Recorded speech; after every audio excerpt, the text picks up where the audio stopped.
여러분은 혹시 살면서 하지 말아야 할 말, 끝까지 간직해야 할 비밀이 무엇인지 생각해 본 적 있으신가요? 어떤 말은 한 번 내뱉으면 되돌릴 수 없고, 어떤 비밀은 입 밖에 내는 순간 돌이킬 수 없는 파장을 일으킬 수 있습니다.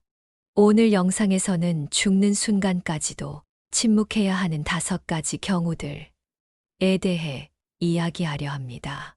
사람들은 흔히 솔직함이 최선이라고 믿지만 이는 때로 돌이킬 수 없는 실수를 부르기도 합니다. 말은 때로는 치유가 되지만 때로는 깊은 상처를 남기기도 합니다. 흥미로운 사실은 대부분의 사람들은 지나간 생을 돌아보며 말을 하지 않아 후회한 것보다 말을 해서 후회한 경우가 훨씬 많다고 합니다. 한 연구에 따르면 대인관계에서 불필요한 발언이 관계의 70%를 악화시키는 주요 요인으로 꼽혔습니다. 이처럼 침묵은 단순한 방어책이 아니라 자신을 지키는 강력한 무기가 될 수 있습니다. 여러분은 이 영상을 보며 왜 어떤 말들은 끝까지 입 밖에 내지 말아야 하는지 깨닫게 될 것입니다. 혹시 지금까지 나도 모르게 누군가에게 상처를 준 적은 없는지, 또는 내 말 한마디로 중요한 기회를 잃은 적은 없는지 생각해 보신 적 있나요? 그렇다면 오늘의 이야기를 통해 말과 침묵의 진정한 가치를 발견할 수 있을 것입니다. 이 영상이 여러분의 삶에 큰 지혜가 되길 바랍니다.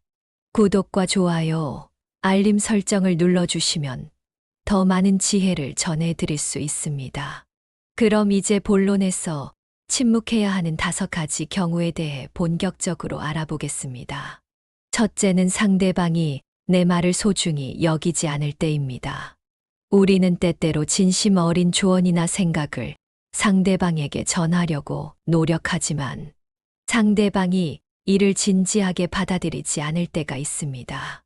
그럴 때 우리는 말을 더 이어가기보다 침묵을 선택해야 합니다. 침묵은 단순히 입을 다무는 것이 아니라 나와 상대방 모두를 보호하는 지혜로운 선택입니다. 퇴직 후 동네 지인들과 자주 어울리는 박준호 씨는 얼마 전 한 모임에서 이런 일을 겪었습니다. 요즘 허리가 좀 불편해 보이시네요. 병원 한번 가보시는 게 어떨까요? 에이, 괜찮아요. 나이 들어서 다들 아픈 거지 뭘 그래요. 준호 씨는 진심으로 걱정하며 조언했지만 상대방은 대수롭지 않게 넘겼습니다. 몇 주 후 그 지인은 허리 통증이 악화되어 큰 병원 신세를 지게 되었고 준호 씨는 이렇게 말했습니다. 그때 말을 조금 더 강하게 했어야 했나? 그런데 또 그분이 내 말을 그렇게 무시하는데 내가 뭘 더 할 수 있었겠어? 이 일은 준호 씨에게 중요한 교훈을 주었습니다. 내가 진심으로 조언해도 상대방이 받아들일 준비가 되어 있지 않다면 괜히 내 마음만 다치는구나. 때로는 기다릴 줄 알아야겠어. 이와 관련해 철학자 플라톤은 현명한 사람은 말할 때를 알고 어리석은 사람은 단지 말해야 하기 때문에 말한다고 말했습니다. 상대방이 내 말을 소중히 여기지 않는다면 침묵이 가장 강력한 대답이 될 수 있습니다. 말은 상대방이 받아들일 준비가 되었을 때에만 의미를 가집니다. 또한 인도의 성자 마하트마 간디는 이렇게 말했습니다. 말은 상대를 설득하려고 하지만 침묵은 스스로를 설득한다. 침묵은 단지 말하지 않는 것이 아니라 나 자신과의 대화를 통해 더 나은 행동을 준비하는 과정입니다. 여러분도 이런 경험을 해보셨을 겁니다. 가족이나 친구에게 건강이나 생활 습관에 대한 조언을 했지만 그들이 이를 무시했거나 대수롭지 않게 여긴 적이요. 특히 자녀나 손주들에게 한마디 했을 때 알았어요 라고 대답은 하지만 정작 행동으로는 달라지지 않는 모습을 보면 답답함을 느끼셨을 겁니다. 하지만 이런 상황에서 억지로 말을 이어가거나 강요하면 오히려 반감을 살 수 있습니다. 침묵은 상대방이 스스로 깨달을 시간을 주는 가장 지혜로운 방식입니다. 그렇다면 상대방이 내 말을 소중히 여기지 않을 때 어떻게 해야 할까요? 상대방이 스스로 깨달을 때까지 기다리세요. 다른 방식으로 전달하기 직접적인 말보다 책이나 뉴스, 기사 같은 간접적인 방법을 활용해 보세요. 내 마음을 다치지 않게 지키기 내 조언이 무시되더라도 그것에 얽매이지 말고 내 감정을 스스로 보호하세요.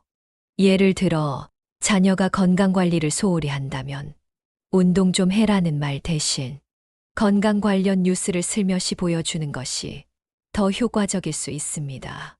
침묵이 단순히 말을 멈추는 것 이상의 효과가 있다는 것을 보여주는 또 다른 사례가 있습니다. 간디는 중요한 결정을 앞두고 하루 동안 말을 하지 않는 날을 정했습니다. 그는 이렇게 말했습니다. 침묵은 내 마음의 소리를 듣고 그것이 나를 어디로 이끄는지 깨닫게 한다. 우리가 침묵할 때 상대방이 내 말을 곱씹어 볼 시간과 여유를 가지게 됩니다. 침묵은 상대방이 스스로 깨달을 기회를 제공하는 가장 강력한 언어입니다. 상대방이 내 말을 진지하게 받아들이지 않을 때 침묵은 오히려 나의 가치를 높이는 방법이 될 수 있습니다. 말보다 더 큰 힘을 가진 침묵의 지혜를 통해 관계를 더 성숙하게 만들어 보세요. 두 번째의 경우는 진실 여부가 불확실할 때입니다. 진실인지 아닌지 확실하지 않은 이야기는 때로 우리를 곤란한 상황에 빠뜨릴 수 있습니다. 확인되지 않은 말을 가볍게 내뱉었다가 예상치 못한 결과를 초래한 경험이 있으신가요? 이럴 때는 침묵이야말로 가장 현명한 선택입니다. 김성호 씨는 동네에서 오래된 친구들과 자주 어울리는 편입니다. 어느 날 친구들과의 모임에서 한 친구가 말했습니다. 성호야, 들었어? 영철 씨가 최근에 큰 사고를 당했대. 상황이 심각하다던데. 정말? 영철 씨가 그랬다니 안타깝다. 다른 사람들에게도 알려줘야겠네. 성호 씨는 이 이야기를 다른 지인들에게 전했습니다. 하지만 며칠 후 영철 씨가 직접 전화해 왔습니다. 성호야, 내가 큰 사고를 당했다는 소문을 들었는데 그게 다 너한테서 시작된 거더라.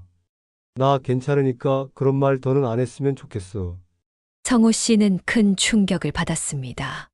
확실하지 않은 이야기를 전한 것뿐인데 내 말이 이렇게 커질 줄 몰랐어. 괜히 영철 씨와 어색해지고 말았네. 동양 철학자 공자는 이런 말을 남겼습니다.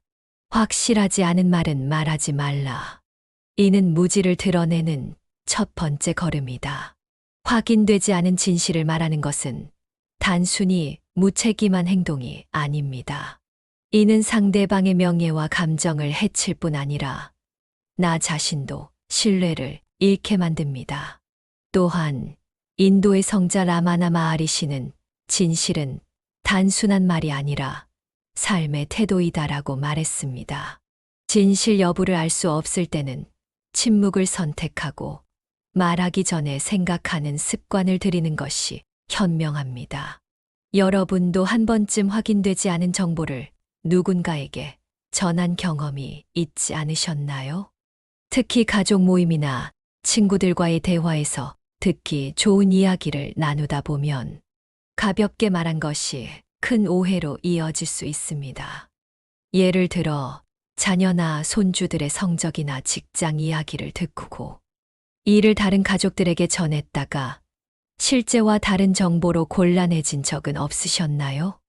우리가 듣는 모든 정보가 사실이라고 믿는 것은 위험합니다. 이럴 때 침묵은 나와 상대방 모두를 지키는 가장 확실한 방법입니다.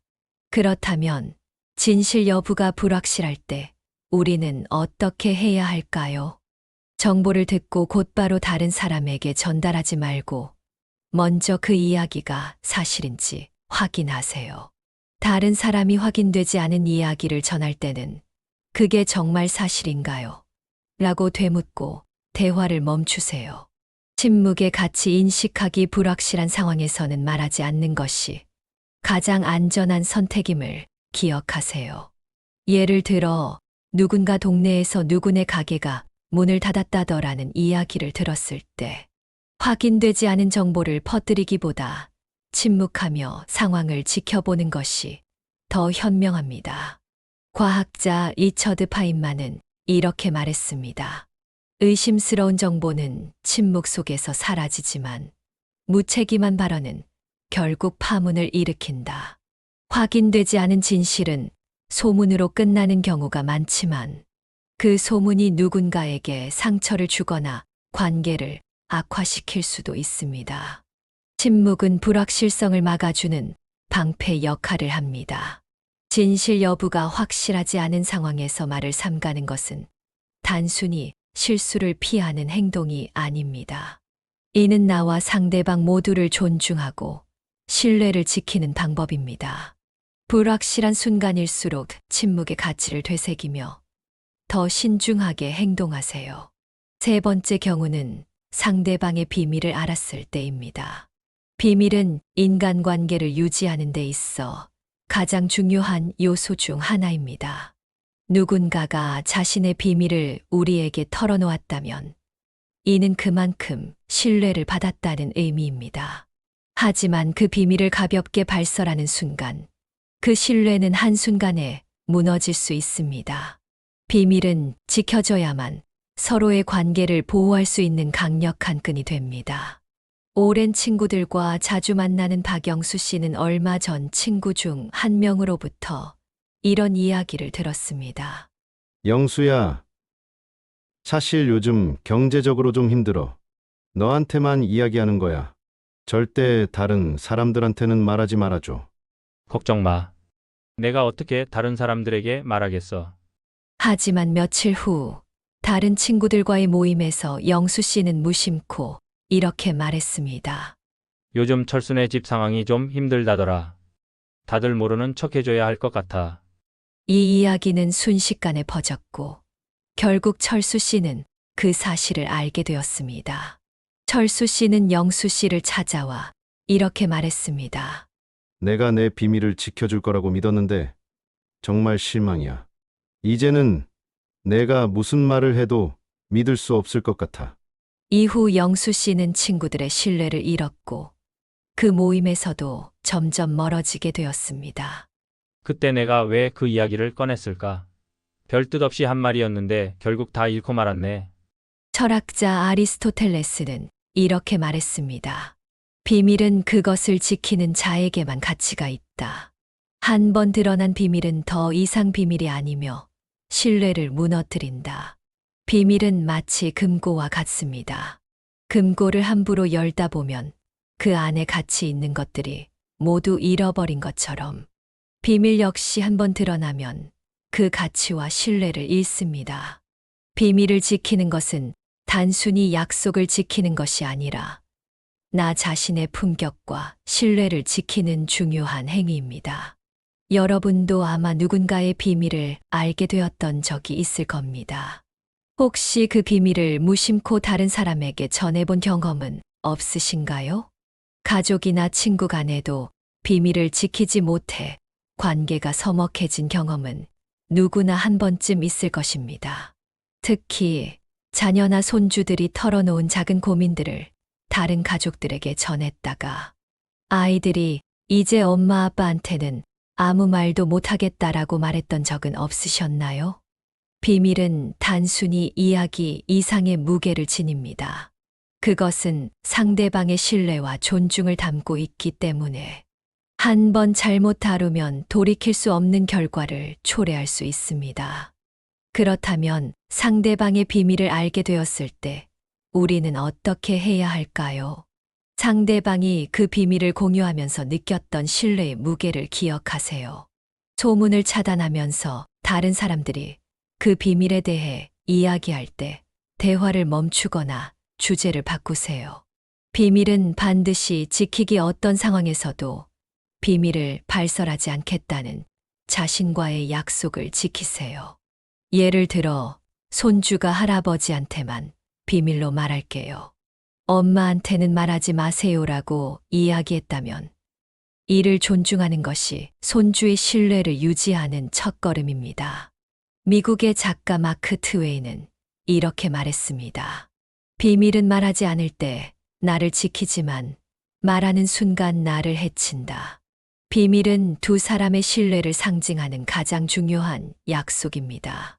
하지만 그것을 무심코 발설하는 순간 그 약속은 깨지고 관계도 서서히 무너질 수 있습니다. 나이가 들수록 신뢰를 잃는 일은 돌이키기 어려우며 비밀을 지키는 것이 그 신뢰를 유지하는 가장 기본적인 태도입니다. 상대방의 비밀은 그 사람이 나에게 보여준 신뢰와 존중의 증거입니다. 그 신뢰를 지키는 것은 단순히 비밀을 발설하지 않는 것을 넘어 관계의 가치를 보호하는 일이기도 합니다. 비밀을 지키는 것이 나와 상대방 모두를 존중하는 가장 기본적인 지혜임을 잊지 마세요. 네 번째 경우는 진실이 상대방에게 상처를 줄 가능성이 있을 때입니다. 진실은 중요합니다. 하지만 모든 진실이 반드시 말해야 하는 것은 아닙니다. 특히 그 진실이 상대방에게 상처를 줄 가능성이 있다면 말하기보다 침묵이 더 큰 지혜가 될 수 있습니다. 말 한마디로 관계가 돌이킬 수 없게 되는 경우는 생각보다 흔합니다. 요즘 살이 좀 찐 것 같은데 건강 생각해서 관리 좀 해야 하는 거 아니야? 에이, 그 정도는 괜찮습니다. 그런데 말씀드리기 조심스럽지만 요즘 관장님도 허리 쪽이 조금 신경 쓰이시는 것 같아요. 회사 퇴직 후 동네 체육관에서 새로운 인생을 시작한 김 관장님은 회원들과의 대화 중 이렇게 솔직하게 의견을 말했습니다. 하지만 그의 한마디가 회원들에게는 부담으로 다가왔고 일부는 결국 체육관을 떠났습니다. 김 관장님은 나중에야 깨달았습니다. 내가 진실을 말한다고 해서 다 받아들이는 게 아니구나. 그 사람들에게는 상처가 될 수도 있겠구나. 이후 김 관장님은 회원들과의 대화를 바꾸기로 결심했습니다. 솔직함보다는 격려와 공감을 담아 말하기 시작했고 회원들의 반응도 훨씬 좋아졌습니다. 중국 철학자 노자는 이런 말을 남겼습니다. 진실은 때로 날카로운 칼과 같아 다루는 자의 손길에 따라 상처가 되기도 하고 보호막이 되기도 한다. 진실은 상대방의 감정을 헤아리지 않고 내뱉을 경우 날카로운 면도칼처럼 상대를 베일 수 있습니다. 이는 단순히 말하는 사람의 의도가 좋았다 하더라도 그 결과는 상처와 고통으로 이어질 수 있음을 경고하는 말입니다. 여러분도 아마 비슷한 경험을 하셨을 겁니다. 진심으로 상대방을 위하려고 솔직한 조언을 했지만 그 말을 듣는 상대방이 상처를 받았던 순간 말이죠. 예를 들어 자녀나 손주에게 생활 습관에 대한 조언을 했다가 예상과는 달리 반발을 샀던 적이 있지 않으셨나요? 말하는 사람은 이건 진실이고 도움을 주기 위해서 하는 말이라고 생각하지만 듣는 사람에게는 꼭 그렇지 않을 수 있습니다. 진실을 전달할 때는 내용만큼이나 전달 방식과 타이밍도 중요합니다. 그렇다면 진실이 상처를 줄 가능성이 있을 때 어떻게 해야 할까요? 진실을 말하기 전에 감정을 헤아리면서 그 진실이 상대방에게 어떤 영향을 미칠지 먼저 생각해 보세요. 긍정적인 접근법 사용해 보세요. 비판보다는 격려와 공감을 바탕으로 이야기를 시작하세요. 필요할 때만 진실을 말하려고 하시고 꼭 필요한 상황이 아니라면 굳이 말하지 않는 것도 방법입니다. 예를 들어 가족 구성원이 건강에 문제가 있어 보인다면 너무 무리하지 말고 건강을 한번 점검해 보는 건 어때? 와 같은 방식으로 조심스럽게 의견을 제안하는 것이 효과적입니다. 프랑스 작가 볼테르는 진실은 빛을 발할 때도 있지만 잘못된 곳에서 발하면 모든 것을 태워버릴 수도 있다라고 말했습니다. 진실을 말하는 것은 관계를 발전시키는 데 중요하지만 잘못된 순간에 말해버리면 그 진실은 상대방에게 상처를 주는 도구로 변할 수 있습니다. 특히 나이가 들수록 관계에서의 균형이 더욱 중요해지며 솔직함과 침묵 사이에서 현명한 선택이 필요합니다. 진실은 언제나 옳은 선택이 아닙니다. 진실을 말하기 전에 상대방의 감정을 헤아리고 꼭 필요한 경우에만 말하세요. 이것이 관계를 지키고 더 깊은 신뢰를 쌓는 방법입니다. 5번째 경우는 판단력이 흐려졌을 때입니다.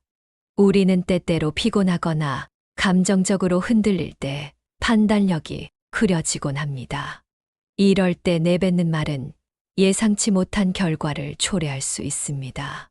판단력이 흐려졌을 때는 침묵하며 시간을 가지는 것이 가장 현명한 선택입니다. 아니, 왜 이렇게 늦었어? 한두 번도 아니고 도대체 무슨 생각으로 다니는 거야? 죄송합니다, 아버지. 다음부터는 더 조심하겠습니다. 60대 가장이자 은퇴 후 자녀와 함께 사는 이정수 씨는 피곤한 하루를 마치고 집에 들어오자마자 늦게 귀가한 아들에게 화를 냈습니다. 하지만 아들은 이미 바쁜 회사 일로 힘든 상황이었고 정수 씨의 말은 그의 마음에 큰 부담을 주었습니다. 그날 밤 정수 씨는 자신의 말을 되돌아보며 후회했습니다. 내가 너무 피곤해서 생각 없이 말했구나. 아이가 얼마나 힘들었을까? 다음 날 정수 씨는 아들에게 차분히 말을 꺼냈습니다. 어제는 내가 피곤해서 괜히 내게 화를 낸 것 같구나. 미안하다. 너도 힘들었을 텐데 말이다. 그 말에 아들은 웃으며 대답했습니다. 괜찮아요, 아버지. 저도 앞으로 더 신경 쓸게요. 미국의 철학자 랄프 왈도 에머스는 이렇게 말했습니다. 감정에 휘둘려 내뱉은 말은 결국 자신을 공격하는 화살이 된다. 판단력이 흐려진 상태에서는 말이 잘못된 방향으로 흘러가고 이는 곧 상대방과 나 자신 모두에게 상처를 줄 수 있습니다.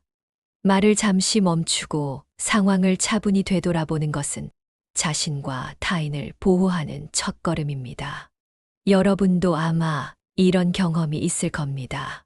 가족이나 가까운 사람에게 화가 나서 충동적으로 말을 내뱉었지만 이후 후회하며 스스로를 책망한 적이요. 특히 피로하거나 스트레스를 받은 상태에서는 판단력이 흐려지고 감정적으로 대응하기 쉽습니다. 하지만 그런 순간에 멈춰서 침묵하는 것은 단순한 방어가 아니라 나와 상대방의 관계를 지키는 방법입니다. 감정은 순간적이지만 말은 평생 남는다는 점을 잊지 말아야 합니다. 그렇다면 판단력이 흐려졌을 때 우리는 어떻게 해야 할까요? 화가 나거나 피곤한 상태임을 먼저 스스로 깨달으세요. 말하기 전 잠시 멈추시고 감정이 고조될 때는 10초간 침묵하며 생각할 시간을 가지세요. 차분한 말투로 대화를 해보세요. 격앙된 말투 대신 부드럽고 차분한 어조로 의사를 전달하세요. 예를 들어, 늦게 귀가한 가족을 향해 바로 화를 내기보다 무슨 일이 있었던 거야? 괜찮아? 라고 물어보는 것이 훨씬 효과적입니다. 심리학자 다니엘 골먼은 감정과 언어의 관계를 연구하며 이런 말을 남겼습니다. 감정은 우리의 언어를 통제하지만 침묵은 감정을 통제한다. 감정에 지배된 상태에서의 말은 상대방을 공격하는 도구가 될 수 있지만 침묵은 스스로의 감정을 다스리고 관계를 회복하는 기회를 제공합니다. 판단력이 흐려졌을 때 말을 삼가는 것은 단순히 실수를 피하는 것 이상의 가치를 지닙니다. 이는 나 자신과 주변 사람들을 배려하는 가장 기본적인 태도입니다. 감정이 고조될수록 침묵하며 시간을 가지세요. 그것이 가장 현명한 선택입니다. 오늘 우리는 죽는 순간까지도 침묵해야 하는 5가지 경우를 함께 살펴보았습니다. 상대방이 내 말을 소중히 여기지 않을 때, 진실 여부가 불확실할 때, 상대방의 비밀을 알았을 때, 진실이 상처를 줄 가능성이 있을 때, 그리고 판단력이 흐려졌을 때, 이 모든 상황에서 침묵은 단순히 말을 멈추는 것이 아니라 관계를 지키고 나 자신을 보호하는 지혜로운 선택임을 배웠습니다. 침묵의 힘을 다시 생각해 보세요. 침묵은 어떤 때는 단순히 시간을 벌어주는 도구일 뿐만 아니라 상대방과 나 자신을 이해하고 존중하는 태도를 보여줍니다. 플라톤은 이런 말을 남겼습니다. 말은 지혜를 잃게 하지만 침묵은 지혜를 쌓게 한다. 우리의 말이 얼마나 중요한 도구인지, 그리고 잘못 사용될 경우 얼마나 위험한 무기가 될 수 있는지 다시 한번 깨달아야 합니다. 침묵은 말을 멈춤으로써 더 많은 것을 얻을 수 있는 강력한 무기입니다. 여러분은 삶에서 이런 순간들을 겪어보셨을 겁니다. 가족이나 친구와의 대화에서 내가 진심으로 한 말이 상대방에게 상처를 줬던 경험, 혹은 무심코 누군가의 비밀을 다른 사람들에게 전했다가 관계가 소원해진 경험. 침묵은 이런 상황에서 우리를 보호하고 더 나아가 상대방과의 신뢰를 지켜줍니다. 침묵은 단순히 말을 멈추는 것 이상의 가치를 지니고 있으며, 때로는 그것이 가장 큰 배려이고 존중이라는 사실을 우리는 놓치지 말아야 합니다. 상대방이 내 말을 소중히 여기지 않을 때 침묵은 나의 가치를 스스로 높이는 방법입니다. 진실 여부가 불확실할 때 침묵은 불확실성 속에서 자신과 타인을 보호하는 최고의 도구입니다. 상대방의 비밀을 알았을 때 침묵은 신뢰를 유지하는 가장 강력한 약속입니다.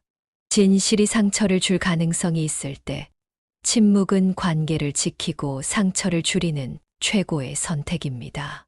판단력이 흐려졌을 때 침묵은 감정을 다스리고 상황을 차분히 돌아볼 시간을 줍니다. 침묵은 결코 수동적인 행동이 아닙니다. 이는 우리 삶의 깊은 지혜를 불어넣는 적극적인 선택입니다. 침묵은 우리가 나이가 들수록 삶의 경험이 쌓일수록 더 큰 가치를 가지는 지혜입니다. 여러분도 한 번쯤 침묵의 중요성을 직접 경험해 보셨을 겁니다. 말하지 않음으로써 더 큰 평화와 이해를 얻었던 순간들을 떠올려 보세요. 앞으로 어떤 상황에서도 침묵이 필요할 때가 있다면 오늘의 교훈을 떠올려 보시길 바랍니다. 침묵은 단순히 자신을 보호하는 것을 넘어 더 성숙하고 조화로운 인간관계를 만들어 갑니다. 이 영상이 여러분의 삶에 깊은 생각과 지혜를 더해드렸기를 바랍니다.